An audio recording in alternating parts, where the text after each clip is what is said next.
इसके पहले भी हम प्रेस कॉन्फ्रेंस किए थे प्रेस क्लब में, और विभिन्न मुद्दे पर हम लोग आपके समक्ष प्रकाश डाले थे, जिसमें बालू की समस्या बहुत गंभीर थी।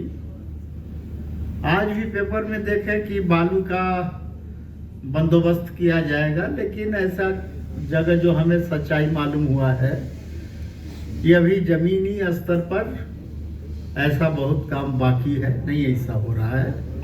लेकिन चलिए, शुद्ध तो आया कि गरीबों का घर बनाना है, बालू की जरूरत होती है। अभी जब हम राष्ट्रवादी कांग्रेस पार्टी, अजीत पवार ग्रुप, हमारे प्रभारी माननीय प्रफुल्ल साहब, सारी बातों से अवगत कराते हुए उन्होंने हमसे बातचीत की, 3-4 बार बात हुई है और सारी विषय बिंदु पर उनको अवगत कराया गया। उन्होंने कहा कि आप लोग एक टाइम दे दीजिए। उनके कहने अनुसार हम लोग लास्ट 1 तारीख को डेट दिए थे। क्या कि इसके पहले भी जब कोई भी विधायक, कोई भी पार्टी सरकार को सपोर्ट करती है तो उसके पीछे उसका भी एक महत्व रहता है, उसका भी एक लालसा रहती है, एक उम्मीद रहती है कि हम जब सपोर्ट कर रहे हैं तो सपोर्ट का जवाब भी सपोर्ट से ही मिलता है।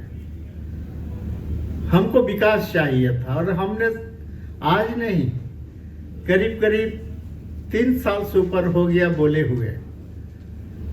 हम जब कैबिनेट मंत्री थे झारखंड सरकार में, तो हम 3 प्रखंड का निर्माण कराए थे, गठन किए थे, जैसे हैदरनगर, पिपरा और मोहम्मदगंज। ये अति उग्रवाद प्रभावित क्षेत्र है। हम सारी प्रक्रिया को पूर्ण करते हुए जो है जिला का रूपरेखा तैयार किए थे। इसलिए किए थे कि हमारा हुसैनाबाद, हरिहरगंज अत्यंत ही नक्सलीय क्षेत्रों में आता है। नक्सलियों कारनामों से गुजरना पड़ता है। आप लोग भी देखे होंगे कि वहां पर बराबर नक्सल का अटैक होते रहता है। और वहां से डाल्टनगंज की दूरी मोहम्मदगंज से 130 किलोमीटर, डाल्टनगंज, हैदरनगर से 110 किलोमीटर, जपला से 90 किलोमीटर, हरिहरगंज से 90 किलोमीटर, पिपरा से 110 किलोमीटर। अब आप सोचिए कि जो अत्यंत कठिन विधानसभा है, यहाँ पर काफ़ी कठिनाइयों जंगलों से होकर आना पड़ता है। और राज्य की स्थिति क्या है ये आप लोग वाकिफ हैं। हम उसके विषय में ज़्यादा जानना, आपको बताना नहीं उचित समझते हैं कि आप लोग खुद अवलोकन करते हैं कि क्या राज्य की स्थिति है।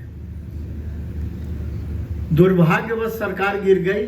अगर 5-6 महीना और रुक जाता तो हुसैनाबाद को हम जिला बना दिए थे, सारी प्रक्रिया पूर्ण कर दिए थे। 9 प्रखंड और 2 अनुमंडल मिलाकर हम सब प्रक्रिया पूरा करके स्टेट में दिए थे, लेकिन सरकार गिर गई। यह दुर्भाग्य की बात है, लेकिन एक उम्मीद के साथ हम आगे बढ़े कि नहीं, हम सपोर्ट कर रहे हैं यूपीए को, तो हमको भी इसका परिणाम मिलेगा। और यहाँ पर जो है हमारा जो जिला का बहुत दिनों से मांग है, पूरे क्षेत्र के लोगों का मांग है, वह पूरा होगा। हमें याद है कि 7 मार्च 2021 हमारे आदरणीय उस समय के राष्ट्रीय अध्यक्ष शरद पवार जी आए थे और जनता उनसे एक ही मांग की थी कि हुसैनाबाद को जिला घोषित करवा दीजिए। सारी प्रक्रिया स्टेट में आ गई है और वो बोले भी थे कि हम बहुत जल्दी इसको 3-4 महीना के अंदर जिला घोषित करवा देंगे। सारी आपकी हम फाइल देखे हैं और यह जिला बनने लायक है। लेकिन आज 2021 से आज हो गया 2023, साल का अंत कर रहे हैं। हम लोग बार बार वो भी कहे हैं, शरद पवार जी भी बोले थे कि जिला कर दीजिए माननीय मुख्यमंत्री जी से। कुछ लोग बोलते हैं कि जिला का मांग आपने बोला नहीं। मैं उन्हें याद दिलाना चाहता हूं कि राष्ट्रवादी कांग्रेस पार्टी सच्चाई की राजनीति करती है और करते रहेगी। हमने जिला का मांग आज 3 साल 4 साल पहले ही बोल चुके हैं, चिट्ठी दे चुके हैं।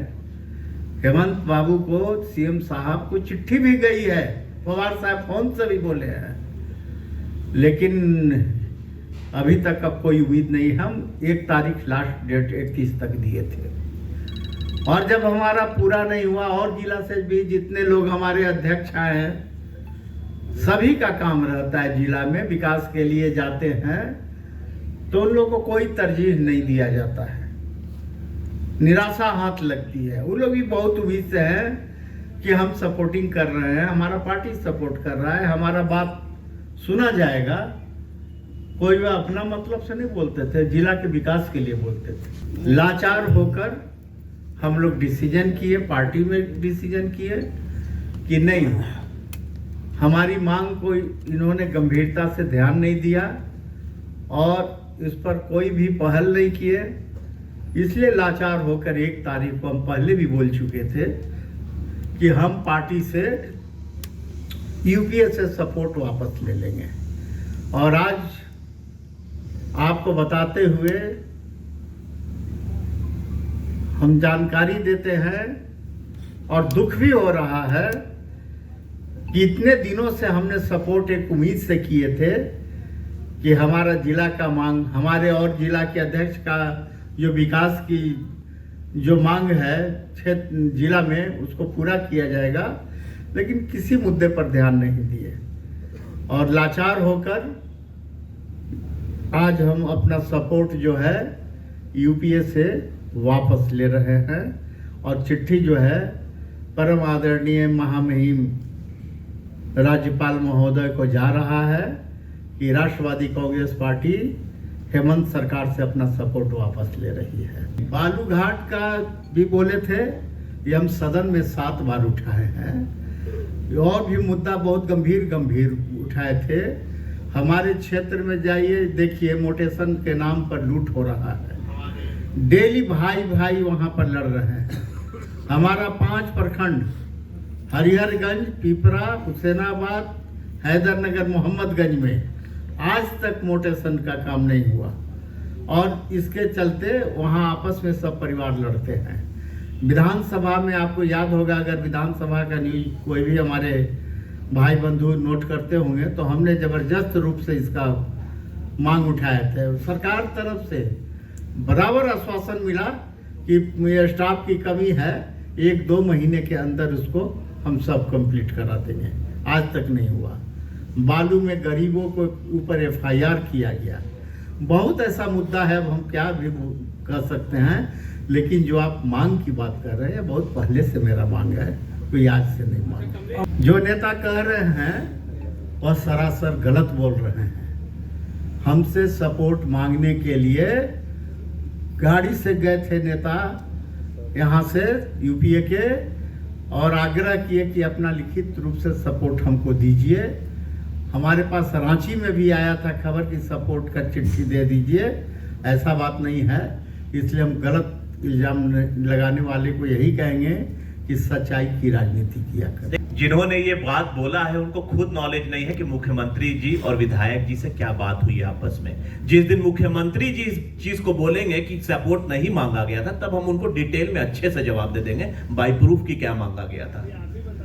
नहीं, अब उन्होंने बोला नहीं है। अब जो जिन्होंने बोला है वो उस समय थे ही नहीं जब कॉन्वर्सेशन हुआ है। और अहंकार में अगर वो बोले हैं तो आज सरकार की ये हाल अहंकार ही में हुई है ना। आज एरोगेंसी के चलते सरकार का ये हाल हो जाएगा, 2024 में उनको रिजल्ट दिख जाएगा। सबसे बड़ा असर तो आपके सामने ही है कि पलामू में इनके एक भी विधायक नहीं है। कल माननीय मुख्यमंत्री जी गए थे, कोई विधायक था भी नहीं, ना कोई जिला परिषद का था।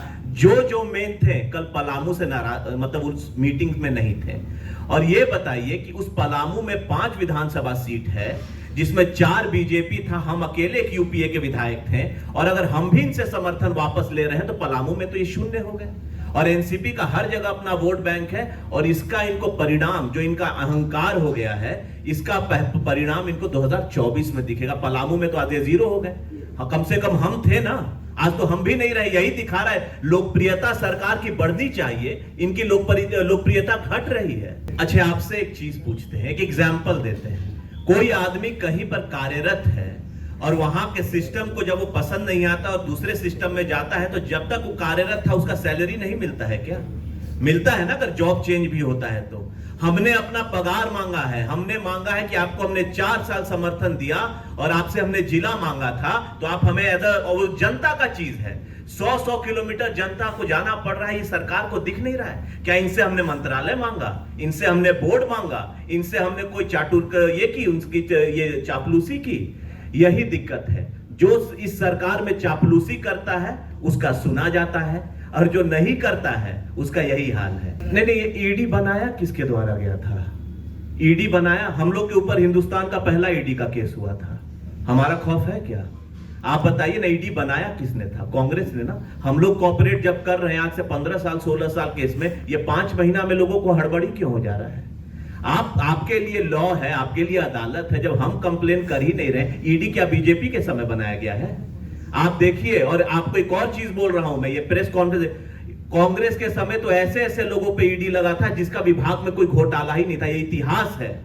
यहां तो आज ईडी अगर कुछ कर रहा है तो डिपार्टमेंट में कुछ दिख रहा है। कांग्रेस के समय ऐसे लोगों पे केस हुआ था जहां डिपार्टमेंट ने खुद बोला है कि कोई घोटाला नहीं है, लेकिन सरकार ने बोला कि केस चलाइए। तो कब कहां मिसयूज हुआ है, ये आपके मैं एनालिसिस पे छोड़ दूंगा। नहीं, देखिए, इस पर बात हो रही है हमारे शीर्ष नेतृत्व से। हम लोगों ने बात, अभी एक हमें महाआंदोलन भी करना है, अभी चुनाव चल रहे हैं 5 प्रदेश के, तो एक बार हम लोग बैठेंगे दिल्ली में हमारे शीर्ष नेताओं के साथ, प्रफुल्ल पटेल जी, अजीत पवार जी और एनडीए के भी, तो फिर हम लोग इसका रूपरेखा तय करेंगे कि अभी सरकार को कैसे घेरना है, क्योंकि ये सरकार तो बात ऐसे सुनती ही नहीं है। तो अब आंदोलन ही के माध्यम से हम लोग आगे बढ़ेंगे, और हमें बहुत ही ज्यादा हमें दुख है कि जो इशू डेवलपमेंट से भी रिलेटेड है, अगर उसको भी आप इग्नोर कर रहे हैं तो आप किस तरह की जनता की सरकार है? यहां बस खाना पूर्ति की जा रही है, कोई मुझे वैसा इसमें ये नहीं दिख रहा है। लाइव लगातार के वीडियो को लाइक करें, सब्सक्राइब करें और बेल आइकन को दबाना न भूलें।